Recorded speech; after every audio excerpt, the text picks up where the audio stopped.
இந்திய நாட்டுடைய அரசியல் சட்டத்தை பற்றி பாமரனுக்கு தெரியாமல் இருந்தால் தவறில்லை. ஆனால் ஒரு மாநிலத்துக்கு கவர்னராக இருக்கிறவருக்கே அது தெரியவில்லை என்பது துயரத்தினுடைய உச்சம். இன்றைக்கு இருக்கிற இந்திய அரசியல் சட்டப்படி கவர்னர் என்பவர் அவர் ஒரு அலங்கார பொம்மை தான். அவருக்கென்று தனி அதிகாரம் என்பதில்லை. ஒரு தேர்தல் முடிந்தவுடன் மெஜாரிட்டியாக ஒரு கட்சி ஜெயித்தால் அவர்களை அழைத்து ஆட்சி அமைக்க சொல்வதும், அப்படி இல்லாத ஒரு சூழ்நிலை வந்தால் இருப்பதில் தனிப்பெரும்பான்மை யாரிடம் இருக்கிறதோ, அதிகபட்சம் இருக்கிறதோ, அவர்களை அழைத்து சட்டமன்றத்திலே உங்களுடைய பலத்தை நிரூபியுங்கள் என்று அவர்களுக்கு அறிவிப்பது மட்டும்தான் கவர்னருடைய வேலை. கடந்த காலத்தில் இந்தியா முழுவதும் எல்லா மாநிலத்திலும் அதான் நடந்திருக்கிறது. இன்னும் சொல்ல போனால் மகாராஷ்டிராவில் நடந்தது உங்கள் எல்லோருக்கும் தெரியும். ராத்திரி 3 மணிக்கெல்லாம் மெஜாரிட்டி இல்லாத ஒரு ஆட்சியை பதவி பிரமாணம் செய்ததெல்லாம் பார்த்திருக்கிறோம்.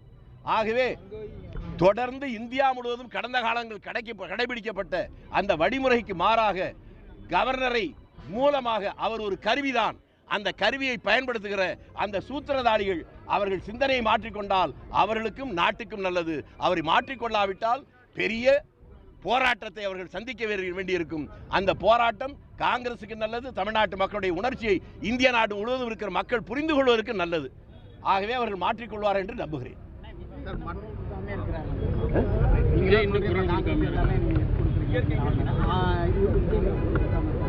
அது உங்களுக்கு தெரியுமா? சொல்லிடுங்க. தயவு செஞ்சு நீங்க கொஞ்சம் புரிஞ்சுக்கணும். எல்லாத்தையும் வெளிப்படையா பேசுறதெல்லாம் அரசியல். மற்ற மாநிலங்கள்ல வந்து 118, இப்போ நம்ம இதில் வந்து 113 தான் இருக்கு. யார் வருவான்றதே தெரியாம இருக்கிறதுனால தான் ஆளுநர் இந்த மாதிரி பண்றாரு. அது பைத்தியக்காரத்தனம் முதலே சொல்லிட்டேன். அது அவருடைய வேலை அல்ல. கவர்னர் ஆபீஸ்ல கூப்பிட்டு யார் யார் வந்து எனக்கு முன்னால நில்லுங்கிறது அவருடைய வேலை இல்லை. தனி கட்சியில சிங்கிள் லார்ஜஸ்ட் பார்ட்டி எதுவோ அவர்களை அழைத்து சட்டமன்றத்தில் நீங்கள் மெஜாரிட்டியை நிரூபிங்கள் என்று கேட்பது மட்டும்தான் அவர் வேலை. அதுல நிரூபிக்க முடியலன்னா அதுக்கப்புறம் அவர் கலைக்கலாம். இல்லை, நான் திரும்பியும் சொல்றேன், சட்டத்தை நான் பேசுறேன், உங்க விருப்பத்தை பேசுறீங்க. சட்டம் என்னவோ அதானே பேசணும். சட்டம் எனக்கு எப்படி பொருந்தோ உங்களுக்கு எப்படி பொருந்தோ கவர்னருக்கு அதான சட்டம். அவருக்கு என்ன தனி சட்டமா?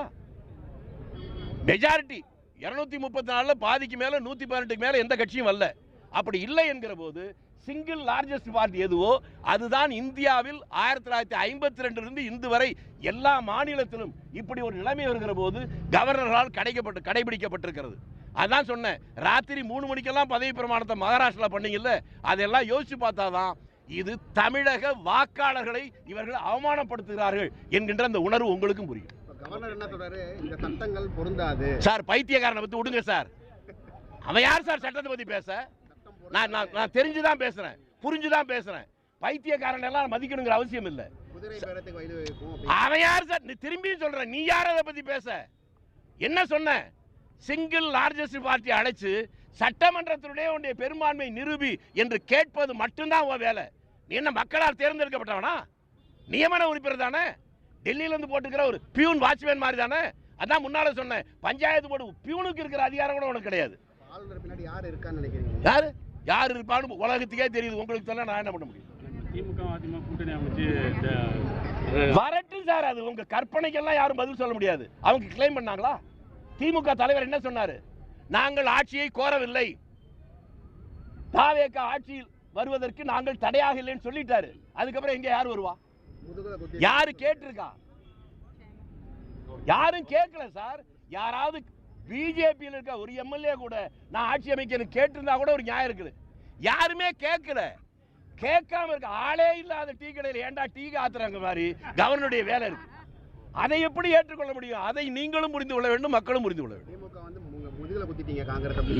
அப்படியா? இதெல்லாம் அவர் இதை பத்தி பேசுறதுக்கான எந்த யோகியதையும் அவர்களுக்கு இல்லை. 2004 வரலும் 10 ஆண்டு காலங்கள் காங்கிரஸ்ல மந்திரியா இருந்தாங்களா? சரிதானே? தன்னுடைய மருமகனுக்கு மந்திரி பதவிக்காக வீல் சேர்ல போனாரா டெல்லிக்கு? 4 முடிஞ்சோடனே அவர் சொன்னது என்ன சொன்னார்? சொல்லுங்க சார். கூடா நட்பு கேடில் விளையும். அது முதுகுல குத்துனதா நெஞ்சில குத்துனதா? போன உள்ளாட்சி தேர்தலில் ஒப்பந்தம் போட்டு 5 முனிசிபாலிட்டிக்கு சேர்மனாக காங்கிரஸ் ஒப்பந்தம் போட்டாங்க. கொடுத்தாங்களா?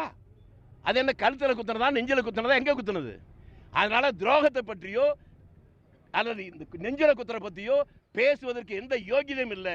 துரோகத்திலே பிறந்து துரோகத்திலே வளர்ந்து துரோகத்திலே வாழ்ந்து கொண்டிருக்க திமுக அந்த உரிமையே இல்லை.